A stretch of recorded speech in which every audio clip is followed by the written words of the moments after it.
पहाटे 5 वाजले तरी NDA पाषाण रोडला या मारुतीच्या मंदिरात एवढी गर्दी. तर नमस्कार मित्रांनो, पहाटे 5 वाजता मी निघालो होतो घरी जायला. तेवढ्यात NDA पाषाण रोडला गर्दी बघून मी थांबलो, कारण इथे आहे मारुतीचे मंदिर आणि पहाटे 5 वाजता सुद्धा एवढी लोक इथे रांग करून गर्दी करतायत. त्यामुळे मी पण म्हटलं की थांबून बघूया, थोडं दर्शन घेऊया. त्यामुळे बाहेरूनच दर्शन घेतलं, कारण लाईन एवढी होती.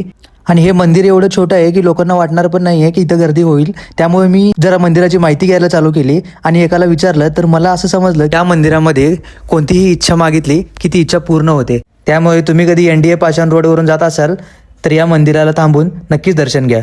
आणि मी निघालो सांगलीला जायला. मस्त सकाळी हायवेला गाडी चालवत मध्ये वाटेत नाश्ता केला आणि घरी जायचं मेन कारण हे होतं की या माझ्या भाच्याचा पहिला वाढदिवस होता. त्यामुळे मला येणं गरजेचं होतं. आणि माझे वाढलेले केस बघून हा तर माझ्याकडे येतच नव्हता. जरा मस्ती करून याच्यासोबत डेकोरेशन बघा कसलं एकदम मस्त झालेलं आहे. त्यामुळे एक चांगला व्हिडिओ काढून घेतला. तेवढ्यात आमचा बर्थडे बॉय एकदम मस्त आवरून आला, त्यामुळे याचे पण थोडे व्हिडिओ घेतले. तेवढ्यात मग माझी भाची पण म्हणाली की माझे पण व्हिडिओ काढा, तर तिचे पण छान छान 2 व्हिडिओ घेतले.